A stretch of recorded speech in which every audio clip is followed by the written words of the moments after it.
The moment the front door clicked shut, my entire world shattered into pieces. I stood in my sister's living room, listening to the taxi pull away from the curb. Brooke and Jared were gone, off to their Caribbean cruise, 5 days of sunshine and umbrella drinks while I babysat their daughter. I turned around with a smile, ready to ask Nola what she wanted to do first. Maybe we could bake cookies, watch a movie, read together like we always did. But Nola wasn't reaching for her iPad. She wasn't typing out a message for the text-to-speech app to read aloud. She was just standing there, staring at me with an intensity I had never seen in her 8 years of life. And then my niece, the child I believed was born mute, the little girl who hadn't made a single sound since she was a toddler, opened her mouth. "Auntie, don't drink the tea Mom made. She plotted something bad." Her voice was clear, perfect, like she'd been speaking her whole life. My blood turned to ice water in my veins. Let me back up about 6 hours because I need you to understand how I got here,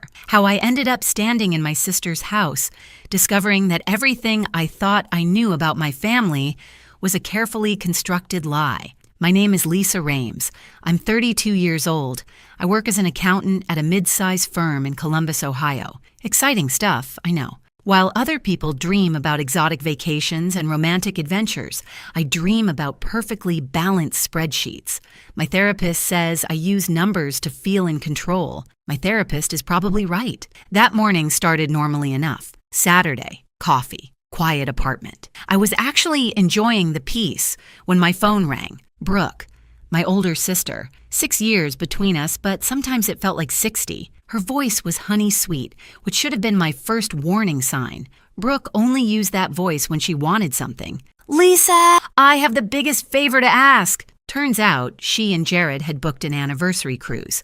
5 days, Caribbean, very romantic, very last minute, and they needed someone to watch Nola. "Of course," I said, because that's what I always said to Brooke. I'd love to spend time with her, and I meant it. I genuinely adored my niece. Even though communicating through an iPad was sometimes exhausting, there was something special about Nola. She had these big, watchful eyes that seemed to absorb everything. When I read to her, she'd lean against my shoulder, and I could feel her relaxing, like my voice was a safe place. See, Nola was born with a rare condition.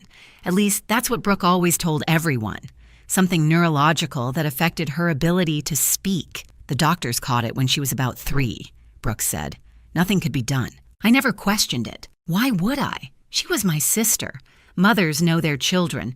Besides, I wasn't around much during Nola's early years. I'd taken a job in Chicago right after she was born. Good opportunity, couldn't pass it up. I'd fly home for Christmas, maybe a weekend here and there. By the time Nola was 3, she was already silent. Brooke had already crafted the whole narrative. I moved back to Ohio 2 years ago when our mom got sick.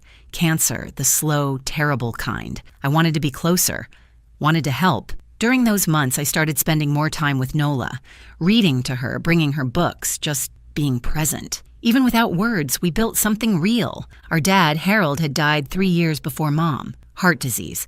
He was the quiet, steady type, the kind of man who fixed things and didn't complain.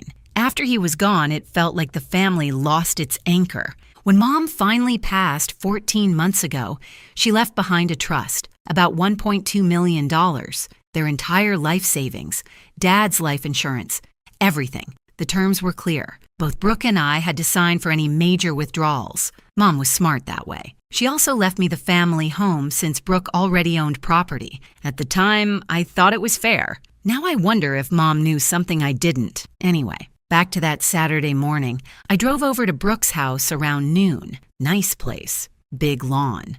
The kind of house that looks like a magazine cover. Brooke greeted me at the door with a hug, which was unusual. My sister wasn't really a hugger. "You're a lifesaver, Lisa, truly." She looked perfect, as always. Hair done, nails done. Designer luggage waiting by the door.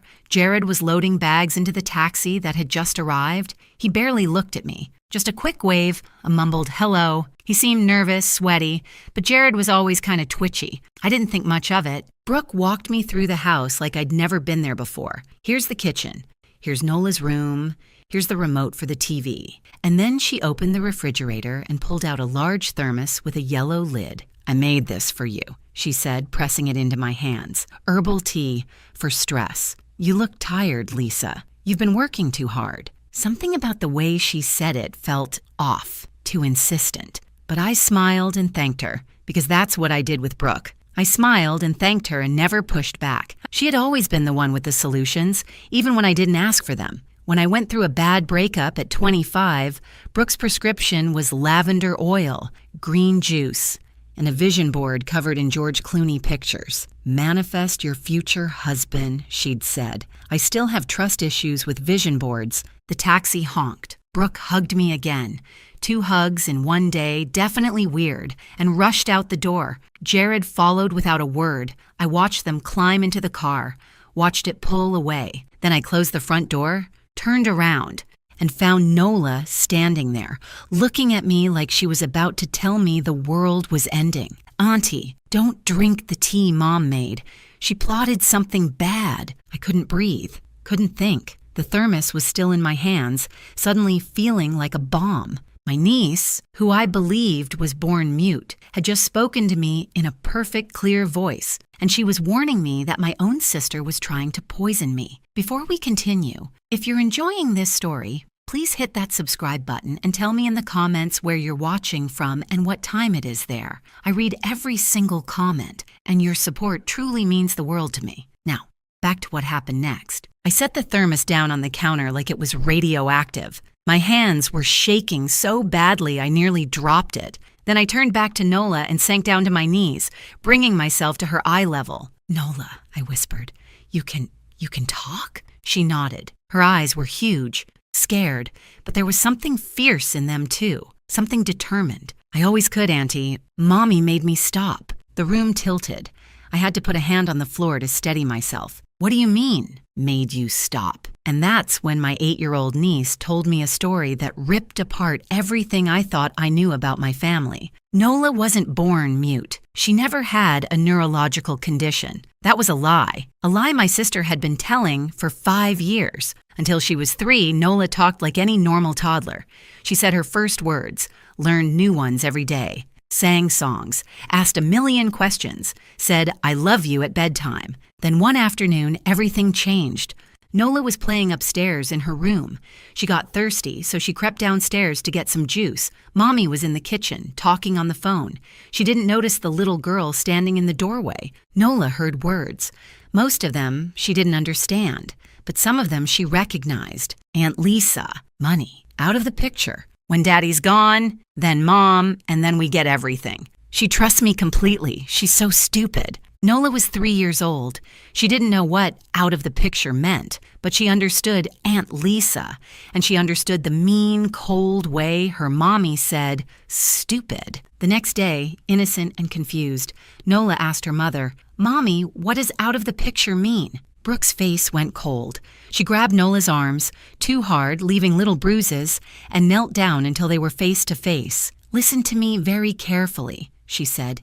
"If you ever speak again, to anyone, about anything, something terrible will happen to Aunt Lisa. Your voice is dangerous. Every word you say hurts her. If you love your auntie, you'll never make another sound. Do you understand?" Nola loved me. I was the aunt who brought her picture books, the one who smiled at her like she was the most special thing in the world. So Nola stopped talking. She was 3 years old. She made a decision to give up her voice, to protect me. I sat there on Brooke's kitchen floor, tears streaming down my face, as this child explained the sacrifice she'd made. 5 years. 5 years of silence. 5 years of terror, thinking that every word she spoke might hurt the person she loved most. And Brooke, my sister, the devoted mother, had used that fear. She took Nola to doctors, played concerned parent, collected her selective mutism diagnosis, but she told everyone something different. Neurological, born with it, nothing to be done. She made sure no one saw the real medical records. I was in Chicago, visiting twice a year. I had no reason to doubt my own sister about her own daughter. That crystal plaque on the mantle caught my eye. Mother of the Year. Brooke won it from the community center 2 years ago. Everyone praised her patience, her dedication to her special needs child. I suddenly wanted to throw that plaque into the sun and watch it burn. What else do you know, sweetheart? I asked gently. What else have you seen? It turned out that being silent made Nola invisible. Adults forgot she was there. They talked freely around her, assuming she couldn't understand or couldn't tell anyone even if she did. Nola saw everything. She saw her mother practicing my signature over and over on scrap paper until it looked almost right. She heard phone conversations about the trust and transferring everything, and before Lisa figures it out, she watched her father become more and more afraid of her mother, agreeing to everything, never questioning anything. She observed her mother perform for neighbors, church friends, teachers, the perfect mask of a loving parent making sacrifices for her disabled daughter. And 2 nights ago, Nola heard something that made her realize she couldn't stay silent anymore. She'd crept to the top of the stairs, like she'd done hundreds of times before. Her parents were in the kitchen, planning. The tea will make her sick enough for the ER, Brooke said. Not dangerous, just severe stomach problems, extreme drowsiness. She'll be out for days. What about Nola while we're gone? Jared asked. Mrs. Patterson next door will take her. I already told her Lisa has episodes sometimes. She bought it completely. And while Lisa's in the hospital, we drive to Indianapolis. There's a lawyer there who doesn't know her. I have all the forged papers ready. We transfer the entire trust to my name. By the time Lisa recovers, it's done. She'll never be able to prove anything. No cruise, no Caribbean vacation. Just a scheme to poison me, forge my signature, and steal over $1 million. My own sister. I pulled Nola into my arms and held her tight. This brave, incredible child. She carried this weight for 5 years. She watched her mother lie to everyone, and when it truly mattered, she found the courage to break her silence. You saved me, I whispered into her hair. You know that, right? You saved my life. She hugged me back, small arms fierce around my neck. I couldn't let Mommy hurt you, Annie, not anymore. I looked over at the thermos sitting on the counter, innocent looking. Yellow lid, homemade tea from my loving sister. Evidence. My tears stopped. Something cold and focused settled in my chest. Brooke thought she had 5 days to steal everything. She thought I'd be lying in a hospital bed too sick to stop her. She was very, very wrong. The first call I made was to Gwen Mercer. Gwen and I met in college. She went into nursing, I went into accounting. Different paths, but we stayed close. She was the kind of friend who showed up with ice cream during breakups and told you the truth even when it hurt. I trusted her completely. She answered on the second ring. Lisa, what's up? Gwen, I need you to come to Brooke's house right now. Something happened and I can't explain it over the phone. Please, just come. Something in my voice must have scared her. She didn't ask questions. On my way. 40 minutes later, she was at the door, still in scrubs from her shift, hair pulled back in a messy ponytail. She took one look at my face and pulled me into a hug. Talk to me? So I did. All of it. The tea, the scheme, and Nola, sweet, silent Nola, who had spoken for the first time in 5 years to warn me. When I finished, Gwen was quiet for a long moment. Then she looked over at Nola, who was sitting on the couch watching us with those big, serious eyes. Gwen walked over and knelt down in front of her. You're the bravest kid I've ever met, she said softly. You know that? Nola almost smiled. Gwen stood up. All business now. Okay, first things first. That tea needs to be tested. I know someone at the hospital lab. She can run a rush analysis tonight. If there's anything wrong with it, we'll know by morning. She pulled on latex gloves. She actually had some in her purse, because of course she did, and carefully took a sample from the thermos, sealed it in a small container. What kind of person poisons tea? She muttered, shaking her head. I always knew Brooke was off. Remember when she told you that haircut made your face look less round? That wasn't a compliment. That was psychological warfare in sister format. I almost laughed. Almost. Now, Gwen continued, what else do you have? There's got to be more evidence if she's been running this scam. I looked at Nola. Honey, you said you know where Mommy keeps important papers? She nodded and climbed off the couch. In the office. There's a locked drawer. I know the code. How do you know the code? I watched her type it. Lots of times, she never noticed me. A small, sad pause. Nobody ever notices the quiet kid. She led us to Brooke's home office, a neat, carefully decorated room that looked like it belonged in a magazine. There was a large desk with a computer, filing cabinets, and one drawer with a digital lock. 0315, Nola said. March 15th, their wedding anniversary. Of course, Brooke would use something sentimental. Made her feel clever. I punched in the code. The drawer clicked open. What we found inside made my stomach turn. First, bank authorization forms with my signature. Except it wasn't my signature. It was close. Really close, but I could see the difference immediately. The loop on my capital L was wrong. Anyone who knew my handwriting would notice. Brooke had practiced, but she wasn't perfect. Second, bank statements from the trust account. 14 months of activity. Withdrawal after withdrawal, always in amounts under $15,000, just below the threshold that would trigger automatic reporting to federal authorities. Brooke had done her research. The total, roughly $180,000. Gone. Stolen by my own sister, while I trusted her completely. Third, printed emails between Brooke and an attorney in Indianapolis named Warren Drucker. They discussed emergency transfer of trust assets and referenced my mental instability and inability to manage finances. The meeting was scheduled for day 4, exactly when the cruise was supposed to be in full swing. Fourth, and this one nearly broke me, a file labeled Lisa Mental health concerns. Inside were pages of notes in Brooke's handwriting, dated entries describing my erratic behavior, my depression, my paranoid episodes, complete fabrications, all of it. She was building a paper trail, preparing to paint me as mentally unfit in case I ever challenged the fraud. My own sister was planning to call me crazy, to destroy my credibility, to take everything and leave me with nothing, not even my reputation. Gwen photographed every single document, every page, every date. This is premeditated fraud, she said grimly. This isn't some impulsive thing. She's been planning this for over a year. I was already organizing the information in my head, accountant brain kicking in, dates, patterns, the amount withdrawn each month, the signatures that didn't quite match. Numbers don't lie.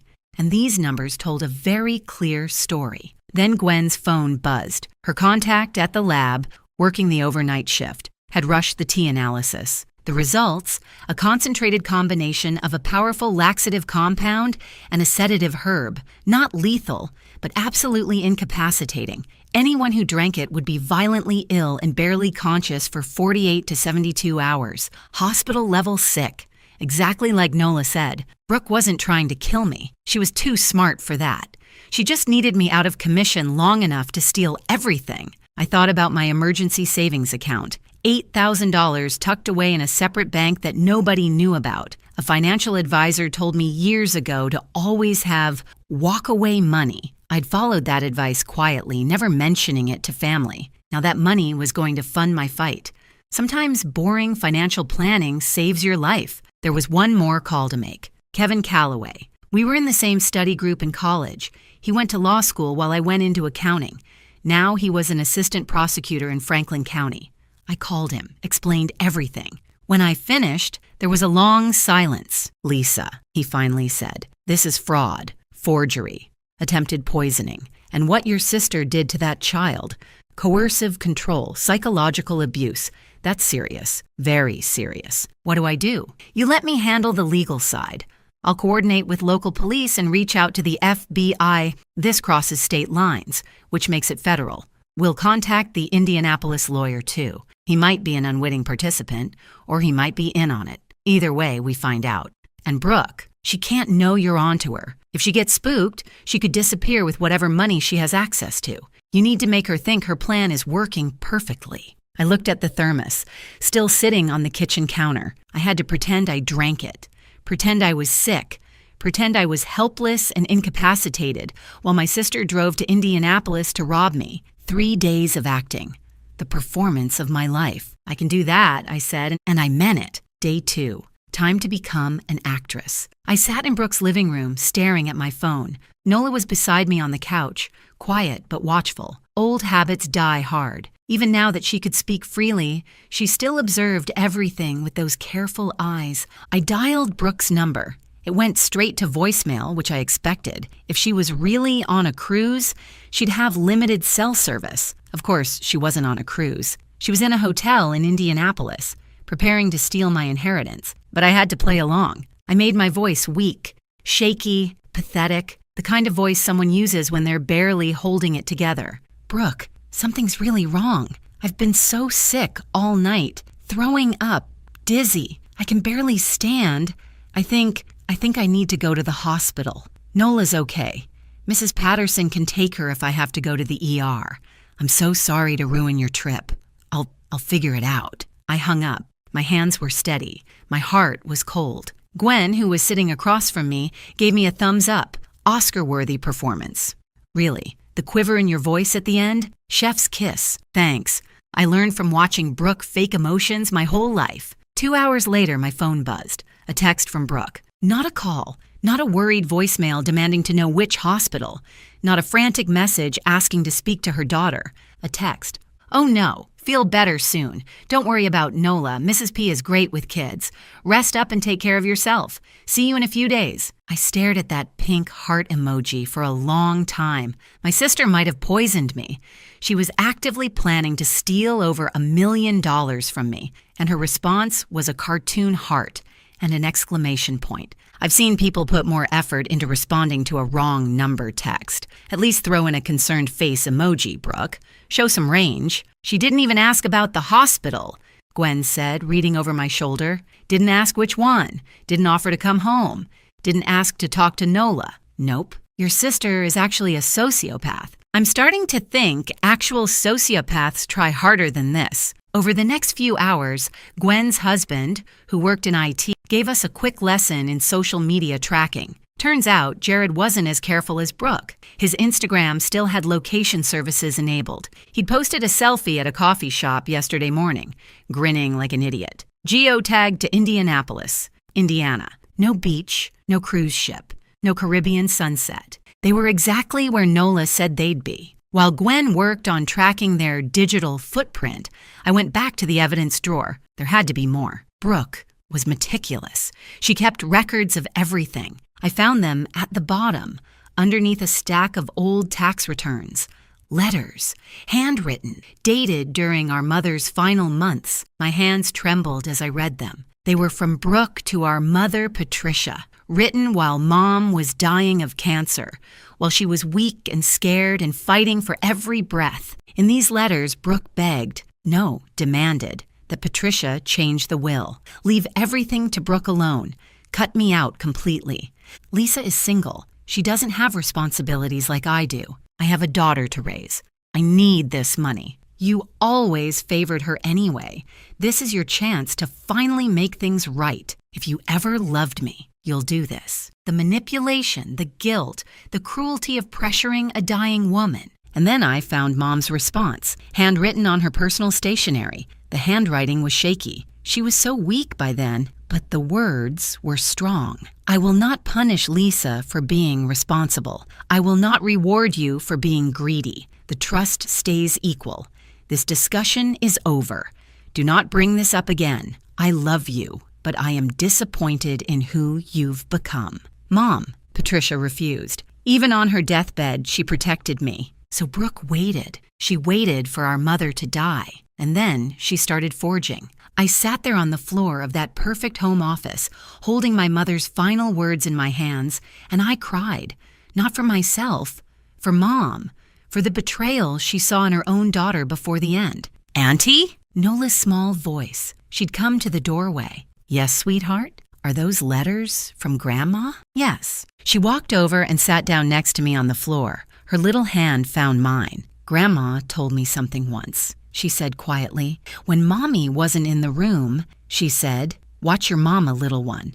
Something's wrong in her heart. I thought she meant Mommy was sick, like with her actual heart. I didn't understand. I think Grandma knew, I said. She always saw people clearly. Do you think she knew about me? That I wasn't really mute? I thought about my mother. Sharp until the end. Observant. The kind of woman who noticed everything but chose her battles carefully. "I think," I said slowly, "that Grandma trusted me to figure it out eventually, and she trusted you to be brave when it mattered." Nola squeezed my hand. That evening, Kevin Calloway called with updates. The legal machinery was moving faster than I expected. Local police were fully briefed. Given the evidence of fraud, forgery, and attempted poisoning, they were taking this seriously. The FBI had been consulted.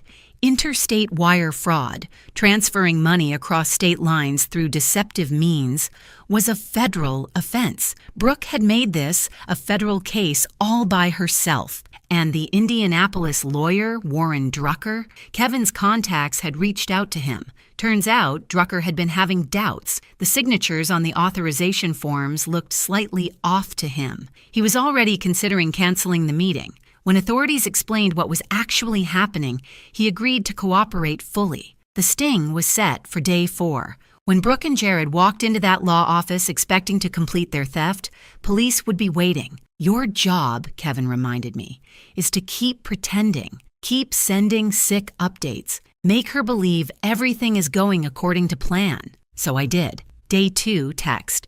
"Still so sick. The doctor thinks maybe food poisoning. So strange. Nola is being wonderful with Mrs. Patterson." Day 3 text. "Barely keeping water down. So weak. Don't cut your trip short. I'll be fine. Just need rest." Each message, I imagined Brooke reading it, smiling, thinking her stupid, trusting sister was exactly where she wanted her. That same day, Kevin arranged for a child advocacy specialist to take Nola's statement. It had to be done properly, videotaped, with a child psychologist present, following all legal protocols for minor witnesses. Nola was nervous. She sat in a chair that was too big for her, feet dangling above the floor. But when the questions started, she sat up straight. She used her voice, still new, still strange, after 5 years of silence, and told them everything. What she heard when she was 3, the threats, the fear, the decision to stop speaking, the years of watching and listening, the night she overheard the plan about the tea. When it was over, she looked at me through the observation window. "That's the most I've talked since I was 3, she said. "My voice is tired, but it feels good, like I've been holding my breath underwater for years, and I finally came up for air. I wanted to run in there and hold her, but I had to wait. Protocols. When they finally let me see her, I hugged her so tight I probably squeezed the air right back out. 1 more day, I told her. Just 1 more day and this is over." She nodded against my shoulder. 1 more day. Day 4. Indianapolis, Indiana, 10:15 in the morning. Warren Drucker's law office. 3rd floor of a professional building with a nice view of downtown that nobody was going to enjoy today. I wasn't there in person. Kevin set up a secure video feed so I could watch from Brooke's living room. Nola sat beside me, holding my hand. Gwen was on my other side. We watched the lobby camera as Brooke and Jared walked through the front door. Brooke looked perfect. Professional dress, modest jewelry, concerned expression carefully arranged on her face. She was carrying a leather folder, the same one from her office, I realized, full of forged documents and stolen dreams. Jared looked like he was going to be sick, sweating through his nice shirt, eyes darting around the lobby. He knew something was wrong with this whole scheme. He'd always known, but he was too weak, too scared of his wife to stop it. They approached the receptionist, smiled, gave their names. The receptionist smiled back and led them down a hallway, toward the conference room, where 3 people were waiting. Brooke walked in first, confident, ready to close the deal on the biggest theft of her life. Warren Drucker sat at the head of the table, gray-haired, serious. He didn't smile when she entered, didn't stand to shake her hand. 2 other people sat at the table, a man and a woman, plain clothes, professional. Brooke hesitated in the doorway. "I thought this was a private meeting," she said. That honey, sweet voice again, the one she used when she sensed something was off. Drucker's response was flat. "Mrs. Whitford, please have a seat. These are Detectives Morrison and Park. They have some questions about the documentation you've submitted." Through the video feed, I watched my sister's face, the flicker of confusion, the quick calculation behind her eyes, the decision to brazen it out. She sat down, crossed her legs, folded her hands on the table. "Of course, whatever I can help with. Is there some problem with the paperwork?" Detective Morrison was calm, almost friendly. She asked Brooke to confirm her identity, her relationship to me, her role as co-trustee of our parents' estate. Brooke confirmed everything. Smooth, confident. She still thought she could talk her way out. Then Morrison placed 2 documents on the table, side by side. On the left, my signature from the forged authorization forms. On the right, my real signature from verified bank records. Mrs. Whitford, can you explain why these signatures don't match? For just a second, barely a heartbeat, I saw panic flash across Brooke's face. Then the mask slammed back down. My sister has very inconsistent handwriting. She's always been that way. And frankly, she's not, well, mentally. I have documentation about her instability. I can show you. Detective Park cut her off. We've reviewed your documentation. The notes about your sister's supposed mental health issues. He paused. Interesting thing. Her employer describes her as one of the most detail-oriented people they've ever worked with. Her doctor confirms she's in excellent mental and physical health. 3 colleagues provided statements calling her exceptionally stable and trustworthy.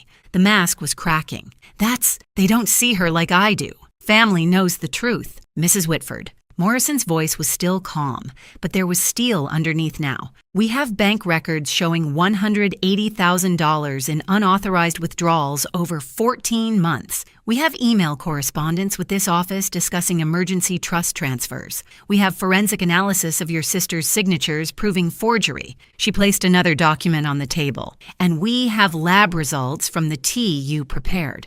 A concentrated combination of sedatives and laxatives, enough to hospitalize someone for days. Jared made a small sound, like a wounded animal. Brooke was frozen. The honey-sweet expression was gone. What was left underneath was something cold and cornered. And then Morrison pulled out a tablet. There's one more piece of evidence we'd like you to hear. She pressed play. A child's voice filled the conference room.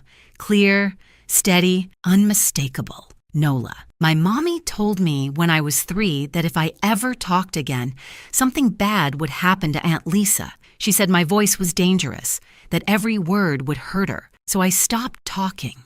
For 5 years to protect my aunt. The recording continued, Nola describing what she'd overheard, the phone call when she was 3, the night before the cruise. Every detail delivered in that careful, serious voice. I couldn't let Mommy hurt Auntie Lisa. She's the only one who ever really saw me. Even when I couldn't talk, she listened. The recording ended. Silence. And if this story has you on the edge of your seat right now, please take just 1 second to hit that like button and subscribe. Your support means absolutely everything to me, and I read every single comment. Now let's finish this. Brooke stared at the tablet like it had grown teeth and bitten her. She's mute. She's been mute since she was 3 years old. She can't talk. This is fabricated. You fabricated. Mrs. Whitford. Detective Morrison's voice was quiet now, almost gentle. The gentleness made it worse. You just confirmed that you believed your daughter couldn't speak, but according to medical records, the real ones, not what you told your family, Nola was diagnosed with selective mutism, a psychological condition, often caused by trauma or fear. She let that sink in. Your daughter stopped speaking because you terrorized her into silence. For 5 years. That's child psychological abuse, added to fraud, forgery, and attempted poisoning. Brooke's face twisted. The mask didn't just crack, it shattered completely. What came out was ugly, raw, the real Brooke, finally visible. She was supposed to stay quiet. She was never supposed to. Brooke, Jared's voice, shaking. Stop talking. Just stop. He turned to the detectives. I want a lawyer, a separate lawyer. I'll cooperate. I'll tell you everything. She planned all of it. The signatures, the transfers, the tea. I was scared of her. I'll testify. Whatever you need. Brooke turned on him with fury that made even the detectives tense. You pathetic coward! After everything I did for us! Mrs. Whitford, Detective Park stood. You're under arrest. Please stand and place your hands behind your back. They read her rights. The handcuffs clicked around her wrists. She was still talking, still trying to explain, to justify, to manipulate. but there was no one left to manipulate. Everyone in that room had seen the evidence. Everyone had heard her own daughter's testimony. She was led out of the conference room, out of the building, into a waiting police car. I watched through the video feed as my sister, the golden child, the perfect mother, the woman who had terrorized a 3-year-old into silence and tried to poison her own sister, disappeared into the back of that car. I felt Nola squeeze my hand. I looked down at her. "It's over," she whispered. "It's over." Gwen let out a long breath. "Well, I guess they'll want that Mother of the Year plaque back. Think we should mail it to her? At her new address? Behind bars?" I almost laughed. Almost. Justice was coming. But there was one more thing I needed to do. 2 weeks later. Franklin County Family Court. The courtroom was small, functional. Not the grand, dramatic space you see in movies. Just a room with fluorescent lights and uncomfortable chairs and a judge's bench that had seen 1,000 broken families. But today, something was being put back together. I sat at the front table in my best professional outfit, the same one I wore to important client meetings. This was more important than any client meeting I'd ever had. Nola sat beside me. She'd picked out her own dress that morning, purple, her favorite color. She'd brushed her own hair. She was nervous, I could tell. Her foot kept bouncing under the table. But she wasn't silent anymore. The judge reviewed the case file. Brooke's arrest. The fraud charges, the forgery, the attempted poisoning, the 5 years of psychological abuse inflicted on a child. Jared had signed away his parental rights in exchange for cooperation with prosecutors. He'd known about everything. He'd done nothing to stop it.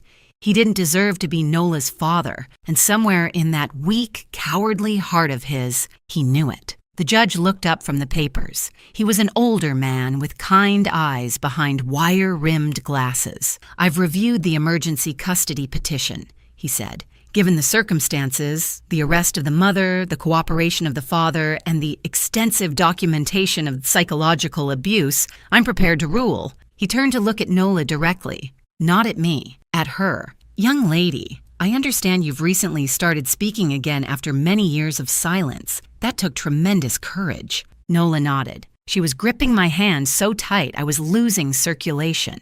"I'd like to ask you directly, in your own words, where would you like to live?" Nola looked at me, then at the judge, then back at me. And then she stood up, 8 years old, 4 feet tall, wearing a purple dress and more bravery than most adults ever manage. "I want to live with my Aunt Lassa," she said. Her voice was clear, strong, a voice she'd given up for 5 years to protect someone she loved. She's the only one who ever really saw me. Even when I couldn't talk, she listened. She read me books. She sat with me. She never made me feel like something was wrong with me. She paused, then added, "Also, she makes really good pancakes." Quiet laughter rippled through the courtroom. Even the judge smiled. He signed the papers. Emergency custody granted to Lisa Rames. Walking out of the courthouse, I couldn't stop looking at Nola. She was chattering away about the courtroom, about what she wanted for lunch, about a bird she saw on the window ledge, about whether we could get a dog someday. 5 years of silence. Now she couldn't stop talking, and I wouldn't have it any other way. That evening, we had dinner in my apartment. Our apartment now. I'd already started converting the spare room into Nola's bedroom.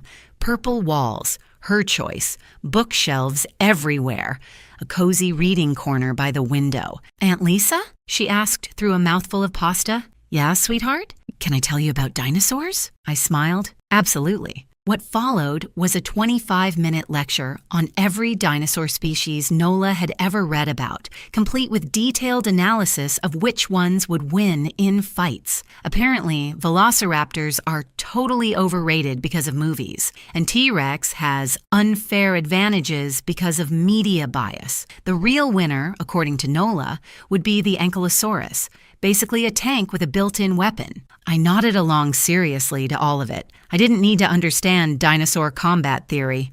I just needed to listen. Nola started therapy the following week, a specialist in childhood trauma. The sessions were hard sometimes. 5 years of fear and silence don't disappear overnight. There were bad days when she got quiet again, when the old terror crept back in. But there were more good days. Days when she laughed out loud. Days when she sang in the shower. Days when she came home from school bursting with stories about new friends who had never known her as the mute girl. Just as Nola, Brooke faced multiple felony charges. The evidence was overwhelming. She took a plea deal to avoid trial. I didn't attend any of the hearings. I had better things to do. The trust fund was frozen and audited. Most of the stolen money was traced and recovered. I became sole trustee, managing it carefully for our future, mine and Nola's. I sold the family home. Too many memories there, complicated ones. I used part of the proceeds to start an education fund for Nola. The rest went into savings. Walk-away money, multiplied. Sometimes I think about my mother, about that letter she wrote to Brooke, standing firm even while cancer was taking her, about the quiet warning she whispered to her granddaughter, something's wrong in her heart. Patricia Rames saw the truth about her own daughter, and even in death, she protected the people who deserved protection. I like to think she'd be proud of how things turned out. Last Saturday morning, Nola and I had breakfast on my little apartment balcony. Nothing fancy, just pancakes and orange juice and early autumn sunshine. Nola was telling me about a dream she'd had, something about a penguin who could drive a car, a castle made entirely of waffles, and a very polite dragon named Gerald, who apologized every time he accidentally set something on fire. It made absolutely no sense. It was perfect. I sipped my coffee and listened, really listened. This is what family is supposed to sound like. Not silence, not lies, not manipulation and fear. Just this, a kid rambling about waffle castles, morning light through the trees, two people who chose each other sitting together, talking about nothing and everything. Nola paused mid-story and looked at me. Aunt Lisa, thank you for listening, for real listening. Even when I couldn't talk, I reached over and squeezed her hand. Always, sweetheart, always. Sometimes the quietest people aren't weak. They're just waiting for someone they trust enough to finally speak. Nola found her voice, and I found my family. Some stories have happy endings. Ours was just beginning. Thank you so much for watching. More of my most gripping stories are already on your screen. Click one now and don't miss the best part. You will love it. See you in the next story.